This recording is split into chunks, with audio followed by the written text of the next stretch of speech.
1 Reis, capítulo 19, Acabe contou a Jezabel tudo que Elias havia feito e como havia matado todos os profetas da espada. Então Jezabel mandou um mensageiro a Elias para dizer: que os deuses me castiguem, se amanhã a essas horas eu não tiver feito com a sua vida o mesmo que você fez com a vida de cada um deles. Elias ficou com medo. Digo comigo, Elias ficou com medo. Levantou-se para salvar sua vida e foi e chegou a Beceba, que pertence a Judá. E ali deixou o seu servo. Versículo 4: ele mesmo, porém, foi para o deserto. Diga comigo assim: foi para o deserto. Caminhando um dia inteiro, por fim, sentou-se debaixo de um símbolo, sentiu vontade de morrer. E eu: basta, Senhor, tira minha vida, porque eu não sou melhor do que meus pais. Basta, Senhor, tira minha vida, porque eu não sou melhor do que meus pais. Queridos, repete comigo assim: superando as crises no deserto. Irmãos, quando nós olhamos para o histórico do profeta Elias, o profeta Elias no Antigo Testamento está representando todas as classes dos profetas. Inclusive a autoridade de Elias é manifestada em João Batista e também no próprio Jesus Cristo. Elias começa o seu ministério com uma marca muito grande. A sua palavra, que ele dizia, que ele falava, era tão poderosa que Elias falava, Deus fazia acontecer.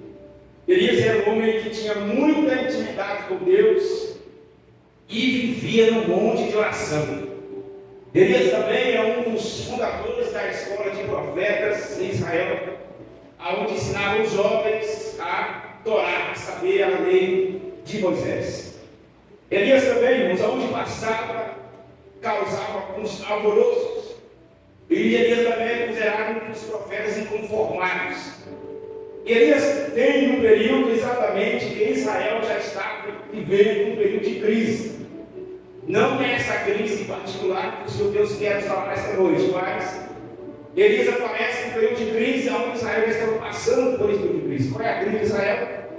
Israel caiu numa decadência espiritual terrível, onde eles começaram a praticar o pecado da idolatria.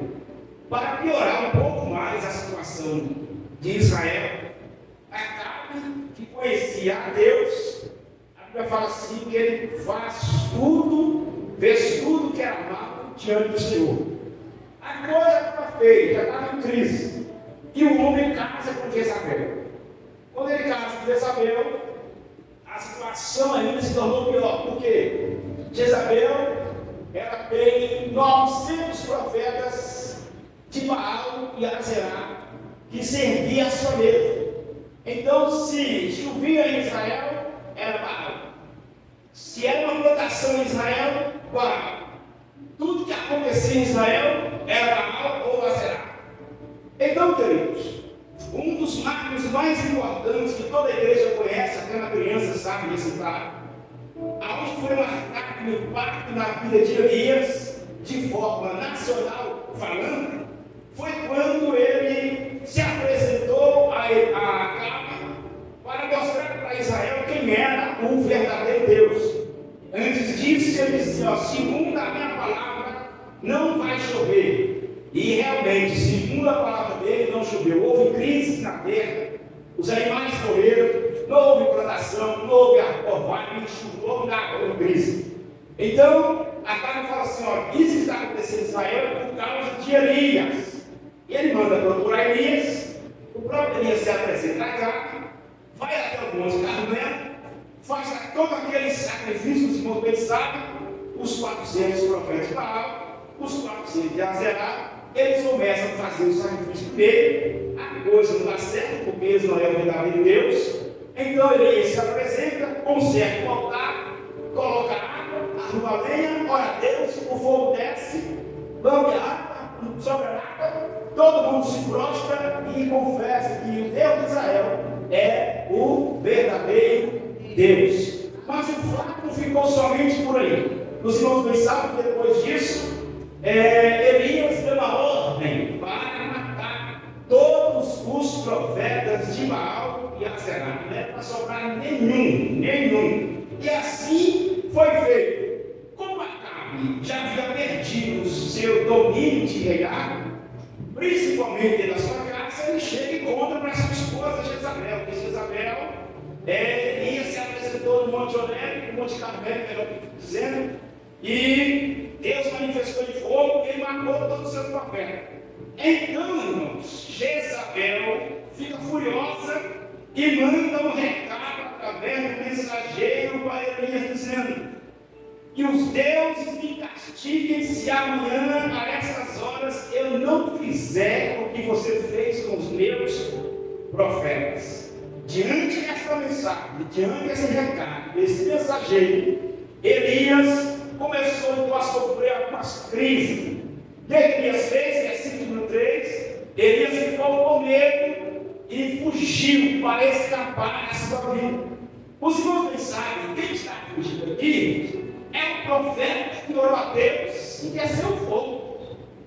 Quem está fugindo aqui é aquele que aumentou o azeite, aquele que fez a multiplicação. Quem está fugindo aqui, vamos dizer, é o homem de palavra. É o homem que mandou não chover 3 anos e 6 meses sem chuva e sem orvalho. Agora, uma ameaça de uma mulher, pessoalmente, diretamente para a pessoa de Elias, fez com que veio medo nele e ele foi tentar fugir daquela situação. Os irmãos sabem que a crise pessoal de Elias não foi de forma nacional. Se por acaso Jezabel ameaçasse os profetas de Israel e toda a nação de Israel, Elias não sofreria tanto, porque ele se apresentava a Deus como profeta da nação e Deus ia responder de uma outra forma, de uma outra maneira. Mas essa crise aqui inicia porque a ameaça foi diretamente à sua pessoa. É o seu nome e o seu ministério. O que Elias faz? Então eu quero falar aqui, irmão, sobre 2 crises de Elias. Falando de crise do deserto, Elias passa por 2 crises. A primeira crise é o medo. O medo aqui de Elias é o sentimento de frustração. Ele havia mostrado para Israel, provou para Israel que o Deus de Israel é o verdadeiro, irmãos. Deus respondeu com fogo. E o fogo consumiu até a água. O povo viu isso de forma nítida, com seus olhos nus, e viu que realmente o fogo veio, não veio de alguém, o fogo veio do céu, e até o pó, poeira, o fogo foi tudo. Aonde uma água, a poeira e o pó subsistem no fogo. Então, Deus, ele provou isso para Israel, e agora a primeira frustração que ele tem, ele está se frustrado com medo.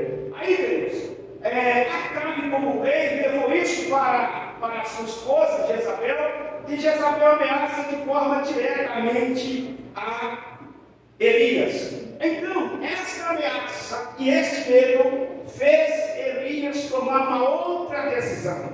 Qual é a decisão que Elias tomou? Elias não se apresentou a Acabe conforme ele havia apresentado para fazer o desafio no Monte Carmelo. Não. A direção que Elias tomou e a outra direção foi pegar um outro caminho. Andou o dia inteiro fugindo de uma ameaça por causa de Jezabel. Escute aqui, quantos crentes hoje estão em crise com sentimento de frustração, porque são ameaçados de forma direta. Por exemplo, se nós estamos dentro da igreja e alguém fala mal de toda a igreja, de uma placa de uma igreja, de uns costumes da igreja, do culto de uma igreja, talvez você não sofre tanto, porque você está falando de um grande número de pessoas, está falando de todo um sistema. Mas quando alguém chega e fala diretamente com você, na sua personalidade, no seu nome, no seu ministério, percebam, meus irmãos, que a dor é diferente. você vai sentir isso diretamente no seu emocional, no seu psicológico. Afinal, é o seu nome, afinal, é o seu ministério, afinal, é a sua chamada. Então, por isso, a dor ela é mais terrível, ela é mais forte, ela é mais densa. Então, quando as pessoas mudam de direção, quando as pessoas estão paralisadas, ministerialmente falando, por causa de uma ameaça, e escuta a verdade aqui, o diabo vai usar pessoas todos os dias para vir de forma direta ou indireta para trabalhar o seu ministério. A verdade, se você olhar o tanto que Deus já te usou, o tanto que Deus já marcou vida de pessoa através de você, os lugares em que você já passou, o que Deus fez, o que Deus manifestou, tanta coisa que você conquistou, as amizades que você conquistou, aquela simpatia que você tem entre as pessoas, aí por causa de uma falácia, por causa de um mal que o diabo mandou o recado dizendo a alguém, aí você hoje está parado, frustrado, não é mais aquela mesma pessoa, não tem o mesmo ritmo na igreja, não tem o mesmo ritmo em casa, não tem o mesmo ritmo de pensamento, não tem o mesmo ritmo de projeto, porque alguém usado pelo diabo tentou parar sua chamada, tentou parar o seu ministério. Então tem pessoas que mudam de direção, tentando fugir dessa ameaça. Tem gente que sai da igreja por causa das pessoas, porque ouviu coisas que não foram agradáveis aos seus ouvidos, ou porque viu uma coisa que feriu diretamente a sua pessoa, ou alguém da sua família. Tem gente que muda de endereço, muda de bairro, muda de empresa, para ficar longe daquelas pessoas que são usadas pelo diabo para tentar te parar. Esta é a crise de Elias, é a crise da frustração. É o sentimento de fazer tantas coisas e não ser reconhecido, de não ser visto. Percebe, meus irmãos, que Elias muda de direção por conta própria. Deus não mandou Elias fugir. Deus não mandou Elias procurar um outro caminho. Deus não mandou Elias caminhar um dia inteiro sem água e sem pão. Foi o próprio Elias que foi, segundo a sua vontade, tentando fugir do seu medo, tentando escapar da sua própria frustração. Perceba que quando Deus leva a gente para o deserto, é uma coisa. Agora, quando nós mesmos vamos para o deserto, pelas nossas próprias vontades, é outra coisa. Irmão, mas as duas coisas, eu indo, ou Deus me levanta e eu vou morrer no deserto? Não, Deus é tão misericordioso, mas tão pacífico, Deus tão bondoso, que mesmo eu dobrando, está indo errado, ou eu indo para o deserto por causa do meu sentimento, ou Ele me levando, entenda uma coisa: se Deus tem uma chamada na sua vida, se Deus tem um plano na sua vida, pode ter certeza, no deserto você não para, no deserto você não vai morrer. Aleluia! Você não pode mudar de direção por causa das pessoas. E mesma coisa aqui, mesmo se você queira mudar, não vai adiantar nada aonde você for. Tem uma cara e tem uma rezada. Qualquer lugar que você for. Tem filisteu, tem amorreu, tem jebuseu, um povo estranho, sabe, do diabo. Tem alguém que já caiu da graça, tem alguém que já perdeu a fé, tem alguém que emagreceu, tem alguém originado com outras coisas. Sempre vai ter uma cara no mesmo de Jezabel procurando paralisar a sua vida. Mas eu pergunto para você: o Deus de Israel é maior do que Acabe, é maior do que Jezabel, é maior do que Baal, é maior do que Azerá. O Deus que você serve é maior do que todos. Glória. E a sua dor que você está passando hoje, por causa de frustração de ministério, não é maior do que a promessa de que Deus tem na sua vida. Glória. A segunda crise de Elias é a crise emocional. É o sentimento de medo. Ele diz no versículo 3: Elias ficou com medo, levantou-se e foi para salvar sua vida. Ficou com medo de um recadinho do mensageiro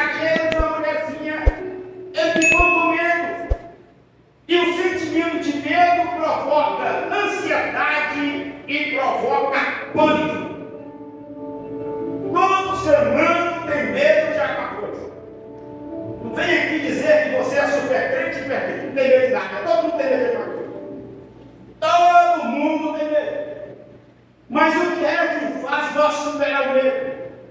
O que é que faz nós superar as crises? Eu tenho medo de amanhã, eu tenho medo se eu vou matar, eu tenho medo se amanhã eu vou sair. Tem gente que fica preocupada com amanhã e vem aquela crise na mente, aquela frustração, não sei pensar em nada, focar em nada, porque o medo está embaralhando seus pensamentos. Tem pessoas que são assim. Então, o medo provocou em Elias uma crise emocional. É o sentimento de medo e o sentimento de pânico devido no recado. E eu pergunto para a igreja: quem aqui nunca ouviu falar ou nunca recebeu um recado de alguém, uma mensagem de alguém, que isso provocou em você um medo, uma raiva, uma ira, uma revolta? Eu nunca ouvi nada na vida que não mexeu com os seus sentimentos, que até mesmo acabou com a sua saúde emocional, saúde física, saúde psicológica e principalmente saúde espiritual. Tem coisas que chegam aos nossos ouvidos, ou recado de alguém, ou diretamente de alguém que realmente mexe com as nossas emoções. E vem o medo. O medo é: o que eu vou falar dessa pessoa? Como eu vou devolver a resposta? Como eu vou agir diante da situação? Elias poderia muito bem pegar a sua autoridade, pegar a sua palavra e dizer assim: que desça fogo do céu e mate o mensageiro de Isabel e mate Isabel.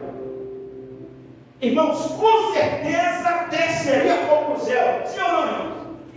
Sim ou não? Sim. Por que Elias não fez isso? Vai acabar logo essa história de Israel, já que acaba casou com essa mulher. Israel está em crise. E vem me ameaçar? Eu poderia usar esse nome. Eu poderia devolver o recado do mensageiro. Ó, falar para Isabel que eu vou encontrar com ela. Mas ele não teve nenhuma resposta contra a mensagem que ele recebeu. Mas ele preferiu mudar de direção. Eu vou sair daqui, eu vou achar um lugar que eu quero morrer. Quem aqui já pensou em morrer? Alguém já pensou em morrer? Alguém já perdeu o sentido de viver algumas vezes? Já teve alguma cena que você falou assim: não, agora eu vou morrer mesmo, agora é para morrer. A maioria dos crentes já teve esse tipo de pensamento, irmãos. Será que você não vai provocar um suicídio?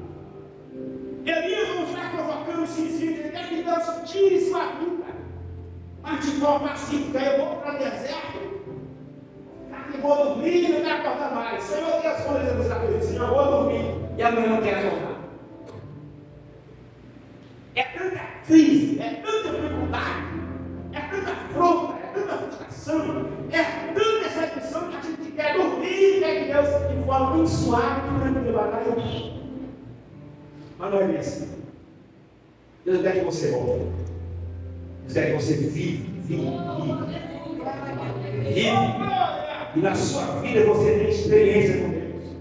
E tem uma coisa que essa crise que talvez você está passando, entenda, é mais uma experiência que você vai ter com Deus. De amanhã você vai dizer: eu superei, eu enfrentei isso, eu enfrentei essa crise, eu enfrentei essa dor, essa dificuldade, porque Deus é o meu sustento. Sabe o que ele disse? Basta, Senhor. Tira minha vida, porque eu não sou melhor do que Deus Pai. Sabe o que é isso? Senhor, eu estou cansado. Eu estou fatigado. Uma pessoa emocionalmente falando, com crise emocional, ela está cansada. A ansiedade é muita, a dificuldade é muita, os problemas é muito, ninguém ajuda. Entenda uma coisa aqui: quando Elias foi para o deserto, ele estava acompanhado do seu servo Geazi, mas mandou Geazi ficar só na metade do caminho e o outro ele foi sozinho. Quando você vai enfrentar uma crise no deserto, ninguém vai com você. É só você, Deus. A igreja não vai com você.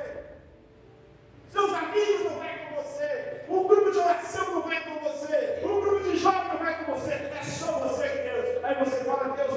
vê nessa igreja. Ninguém me vê nessa igreja, ninguém me visita, ninguém olha por mim, ninguém lembra de mim, nenhuma mensagem, nenhum WhatsApp, ninguém fala nada comigo. É você e Deus naquele momento. É a hora mais difícil da sua vida. É a hora mais difícil da nossa vida, porque ninguém quer nos acompanhar no deserto. As pessoas querem te acompanhar quando você vai na formatura. As pessoas querem te acompanhar quando você compra uma casa, faz um culto de ação de graça. As pessoas querem te acompanhar quando nasce uma criança, quando você vai fazer um casamento. Todo mundo quer te acompanhar, mas na hora da crise, ninguém vai. Ninguém vai. Talvez seu pai não vai, sua mãe não vai, ninguém vai, é você e Deus. Porque às vezes estamos tomando um rumo que Deus não está mandando a gente ir. A crise fica pior quando nós estamos fazendo algo segundo o nosso sentimento, que não é a vontade de Deus, mas o nosso sentimento fala tão alto que nós vamos provocar uma outra direção, ir para um outro lugar, tentando escapar ou escapar da crise. Mas entenda uma coisa aqui: quando alguém está com crise emocional devido a outras pessoas, acontecem duas coisas. Primeiro, você está lidando com a falsidade das pessoas. Você está lidando com as traições das pessoas. E todo mundo aqui tem um histórico de vida que já foi lesado por alguma vez ou outra pessoa. Todo mundo aqui já enfrentou algo na sua vida, emocionalmente falando, por causa do outro. Você já deixou de participar da ceia por causa do outro. Ficou meses na igreja por causa do outro. Deixou de realizar um sonho por causa do outro. Deixou de cantar porque você desafinou e alguém disse: você canta feio, você é desafinado. Deixou de realizar uma faculdade porque alguém disse: você não tem condição, você não tem dinheiro, sua família é pobre, você não é ninguém, olha quem você é, olha a sua aparência, olha o jeito que você fala, olha o jeito que você se apresenta. Sempre aparece alguém usado pelo diabo para tentar parar o que Deus fez na sua vida. Aí eu pergunto para você: qual é a nossa reação no momento? Vai tomar outra direção, vai desistir, realmente não vou cantar mais não. Realmente eu não vou pregar mais não, realmente eu não vou evangelizar mais não faço mais nada, porque eu não sirvo para nada, porque as pessoas falaram isso. E a pergunta é: mas o que é que Deus falou sobre isso? No momento da crise emocional, qual palavra tem mais peso? É a palavra de homens ou é a palavra de Deus? Irmão, se Deus fala com você uma coisa, e se aparecer uma casa dessa vez para tentar te parar, quem paga as suas contas não é a Cabe e não é a Isabel. Quando você está em crise, quem é que te entende? Quem é que está lá? É Jesus. Então, deixa falar o que quiser, ameaçar o que quiser, dizer o que quiser. Se Deus já dirigiu uma palavra a seu respeito, aconteça o que acontecer, goste ou não, aceite ou não, você vai viver o sobrenatural de Deus na sua vida. Oh, glória! Desceu o dia e começou a andar, caminhou o dia inteiro. Imagina ali os irmãos caminhando, Seria Israel, escola de profeta, 40 meninos na escolinha. Orei a Deus, não teve chuva, não teve orvalho, olha, aconteceu fogo, agora eu estou por causa da minha. Imagina, irmãos, Elias indo embora, caçando um lugarzinho tranquilo para morrer. Eu quero uma sombrinha, eu quero morrer de forma pacífica, abençoada, sem sofrimento. Você consegue imaginar Elias, irmãos, caminhando sozinho, querendo morrer? E Deus estava observando. Mas Deus observando, Deus não fez nada, porque o momento de Deus falar é depois. E na hora que nós estamos em crise, perguntando tantas coisas, frustrado com tantas coisas, a mente perturbada, Deus não vai manifestar. Versículo 4: Elias quis morrer, e quando Elias quis morrer, irmãos, está indicando o sofrimento. São dois sofrimentos. Primeiro, o emocional e o segundo é espiritual. O emocional ficou abalado com a notícia. Com o recado, olha amanhã eu vou te matar. Do jeito que você fez com os meus profetas, eu vou te matar igualzinho, vou acabar com sua vida. Segundo é a crise espiritual. Acabou. Acabou a autoridade. Acabou o profeta. Sumiu a autoridade do mundo. O homem fugiu, desapareceu. Acabou tudo. Tem gente que parou de desenvolver a chamada de Deus por causa disso. Por causa de conversas. Por causa de palavras. Versículo 5. Ele foi deitar, irmão. Deitou debaixo de um símbolo. E quem apareceu lá? Um anjo. O anjo apareceu e falou com ele: levanta e come. Você pode ir para o deserto, segundo a sua frustração, segundo a sua crise. Você pode tomar direção porque você está chateado, está emocionado, está tão revoltado com tanta coisa que aconteceu na sua vida. Mas você pode querer morrer, mas Deus vai mandar um anjo e vai dizer para você assim: ó, levanta e come. Entendeu isso?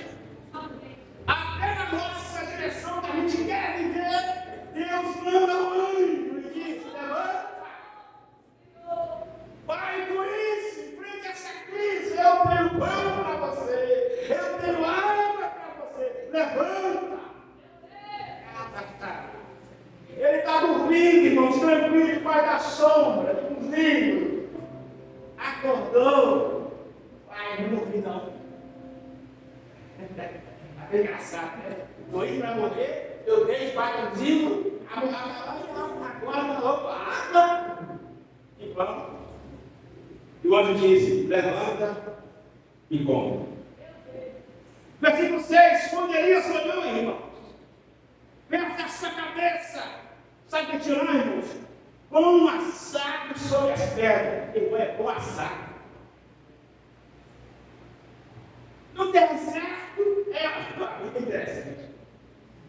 No deserto, irmãos, lugar sem nada, tem pão assado sobre as pedras e tem um jarro de água. Eu pergunto para você: aonde apareceu esse jarro de água?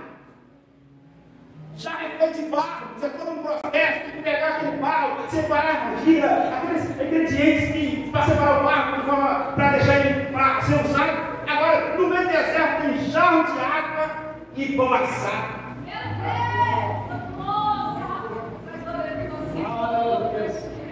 Está chateado, aí não vai me errar. Quando você acorda, você acha que por que vai ser amanhã? Como vai ser o próximo culto? Será que vai vir gente? Será que eu vou conseguir? Quando você acorda, na sua cabeceira, já tem a providência de Deus. Tem pão e água. Glória a Deus. Olha, apareceu e disse: acorda, Elias. Tem pão e água. Pão na Bíblia representa quem, irmão? O próprio Jesus Cristo. Água na Bíblia representa o próprio Jesus Cristo. Pão é vida, é sustento, traz nutrição. A água hidrata e traz vida. Tudo que você precisa para caminhar no deserto, ele tem é água e um pão. Aleluia! A única coisa que você tem que fazer é retornar da onde você saiu e caminhar com pão e caminhar com a arma, porque Deus tem que chamar a sua vida. Glória a Deus! Aleluia! Mas Elias, irmãos, fez uma coisa errada de novo. Quanta gente que Deus vai e fala com ele, levanta o profeta com ele, manda convite, vamos maravilha, Deus ajuda a minha vida, agora vai. Ele come, né, vem no culto, recebe essa palavra, come a palavra, bebe a água, ao culto foi bem. Daqui a pouco ele vai lá de novo.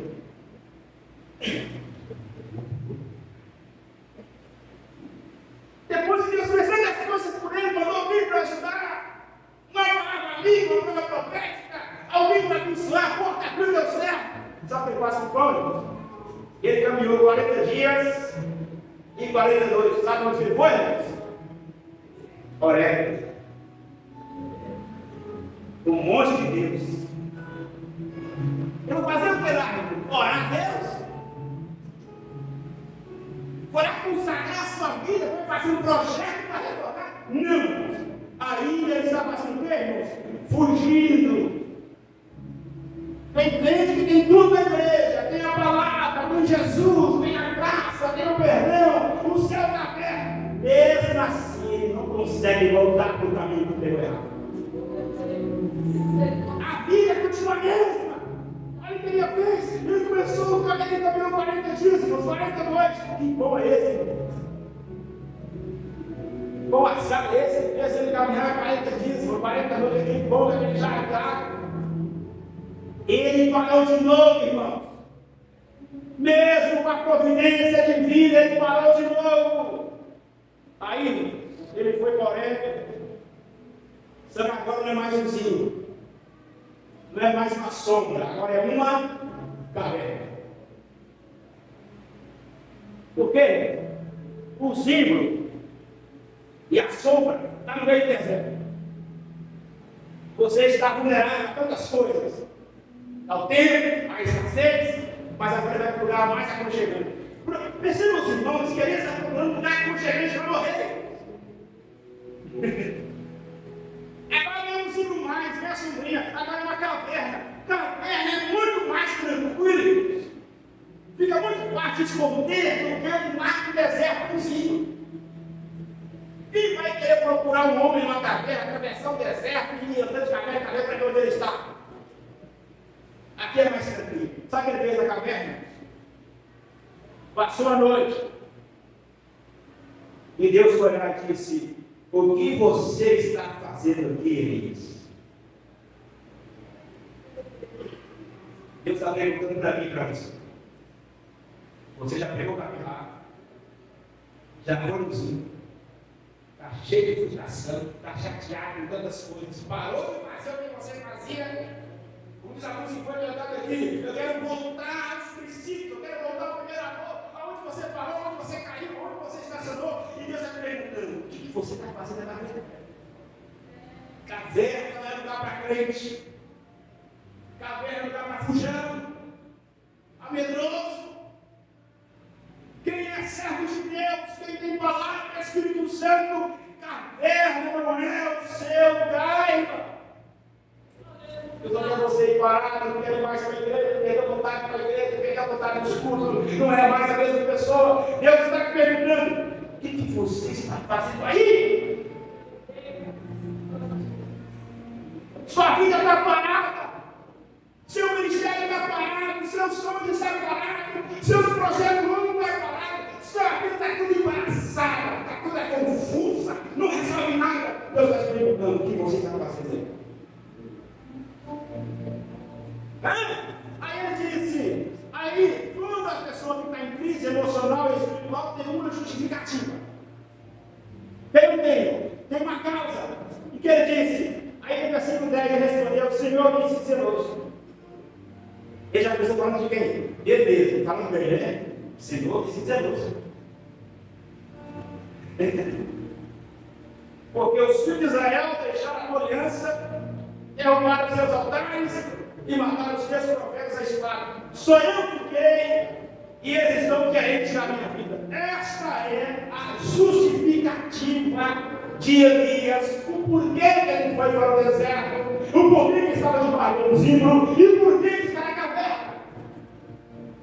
E Deus não quer saber de justificativa de Elias.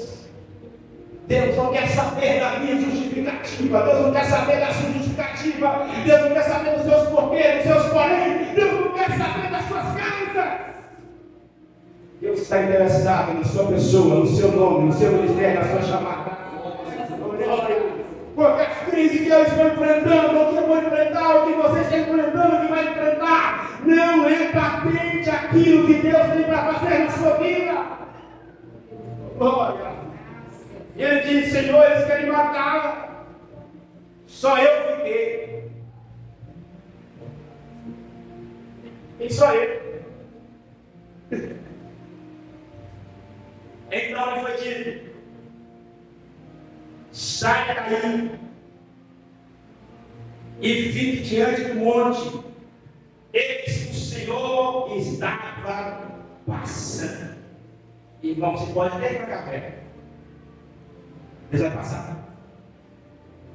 Você pode ser desse, vai com fogo, vai com vento, terremoto e tempestade. Se você fugir, vai acontecer vento forte, terremoto, vai acontecer coisa que vai explorar você como se fosse uma injeção de ânimo, vai te causar pavor, vai te causar medo. Aí você fala assim, realmente, não é para escrever no caminho, não, está ficando feio. Deus passou no fogo. Também Deus estava nisso. Veio um vento forte que quebrava as costas. Também Deus estava. Veio o vento. Também Deus estava. Deus não estava no vento. Veio o terremoto, mas Deus também não estava no terremoto. Mas depois do fogo, depois do vento, terremoto, vento forte, fogo, aí veio o sussurro. Até se um sussurro de um som suave. A gente vai para o congresso, vai para o barulho, Deus fala comigo. Irmão, grita na igreja, igual eu, minha prega gritando, Deus fala comigo. Chega a irmã que tem a voz alta, com a irmã certa, Deus fala comigo, Deus nada. Mas quando você está lá na caverninha, procurando Deus manifestar nos barulhos, aí chega o sussurro de um vento bem suave, uma voz bem mansa e agradável.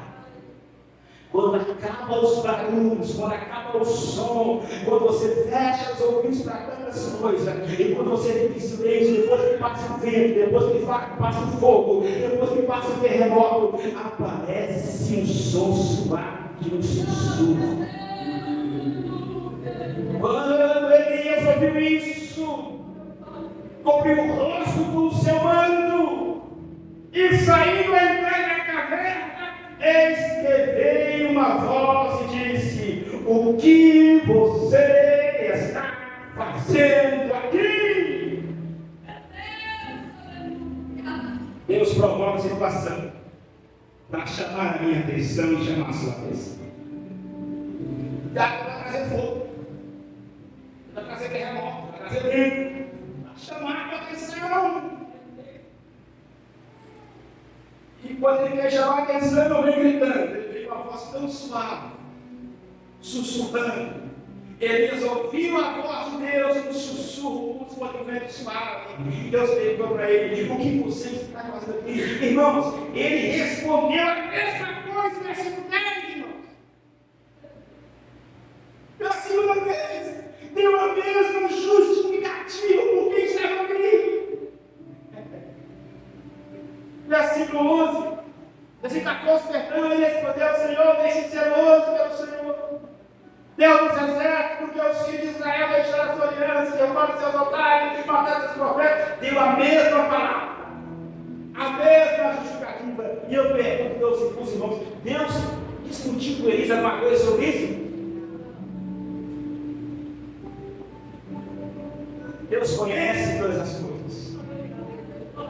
Deus sabe que Acabe e Isabel apareceu para frustrar o seu ministério, para parar você e deixar você morrer no deserto, ou debaixo de um ciclo, ou na caverna. Deus sabe. E não precisa falar com Deus suas crises, porque Deus conhece todas as coisas. O que Deus quer de mim, o que Deus quer de nós é que nós saia para fora. E escute a voz dele e faça o que ele tem mandado. Aleluia. Deus mandou ele voltar, versículo 15 disse: vá e volta para o seu caminho para o deserto. Mas já que você foi para o deserto com as suas próprias pernas, eu não mandei, agora você volta. Mas aqui você não fica. Desse jeito você não fica. Paralisado você não fica. Neutralizado você não fica. Com medo você não fica. Porque a palavra de Deus para você hoje é essa: levanta e volta pelo mesmo caminho. Volte a chamar de Deus para a sua vida. Volte ao sonho de Deus para a sua vida. Volte a batalhar pela sua chamada, pelo seu ministério.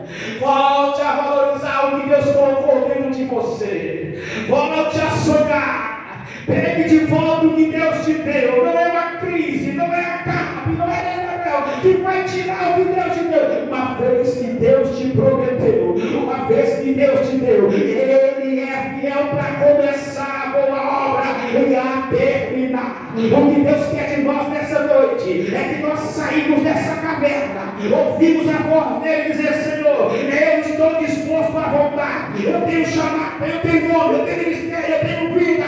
Eu vou fazer o que o Senhor tem mandado fazer.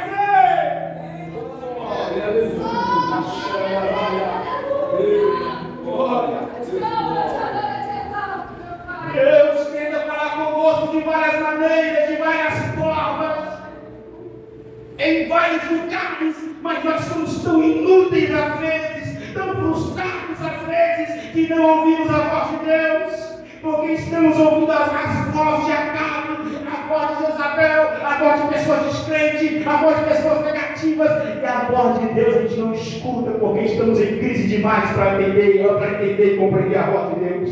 Mas quando você para, e quando vem aquele vento suave, sussurrando, é o que Deus está dizendo para você nessa noite: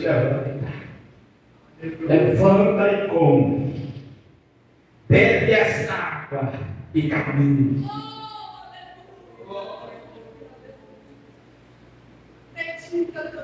Ele diz assim: caminhe um pouco mais, né? Jejum um pouco mais, ore um pouco mais. Você não pode parar. Você não pode parar. Você entende isso? Eu estou finalizando. Você não pode parar. Porque Deus está chamando você para voltar à oração, aos seus trabalhos, ao jejum, ao fervor. Coloque de volta a roupagem de um guerreiro. Está encontrando com você? Você é um poderoso na batalha. Quem está conosco, irmãos, é o dono dessa palavra, é o dono da vida. Quem está conosco? Quem está em crise?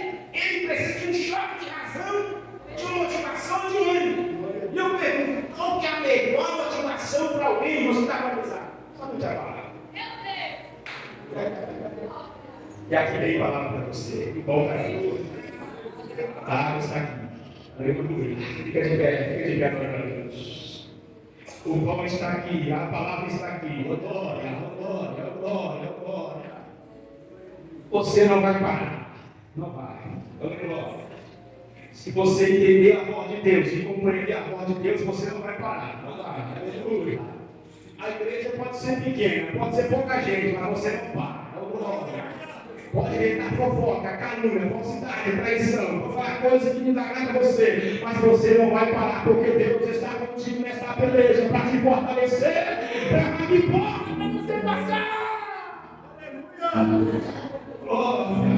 Levanta a sua mão em sinal de receber. Estou terminando agora. Levanta a sua mão em sinal de receber em nome de Jesus. O que tem na sua mão agora é o pão, é a água. Eu não vou dizer aqui que é um jarro de água, mas a fonte da água da vida que é Jesus. Todas as vezes que você enfrentar uma crise, perceba uma coisa: pode ir à fonte lá de água. Toda vez que você enfrentar uma crise, pode ir na padaria. Jesus está lá com pão, com vida. Mas parar você não para. Você não para. Parar você não para. O diabo quer isso. Ele quer que você pare. Que você fique gritando de vitimismo, de coitadinho, de coitadinha. Que você fique com a sua pouca fé. Mas Deus está hoje aqui te levantando com graça, com poder, com autoridade para dizer para você: eu estou contigo nesta peleja. Eu te chamei, eu te escolhi. Eu vou colocar você aonde eu designei. Ninguém pode buscar.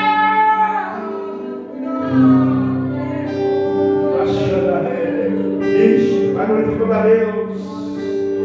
Eu dá para o Espírito, a água está aqui, o pão está aqui para te dar sustento. Glória. Vai caminhar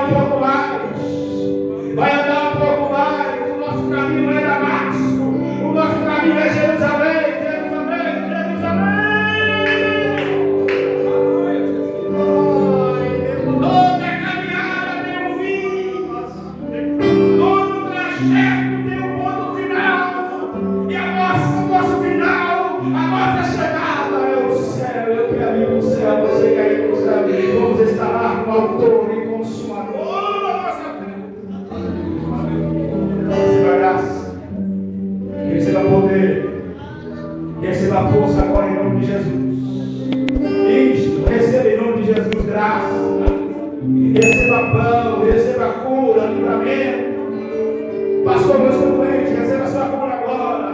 Pastor, eu estou com crise emocional, receba a sua cura agora. Jesus é o médico dos médicos, ele não tem remédio tarja preta, não. Ele tem sangue, ele tem água, ele tem pão.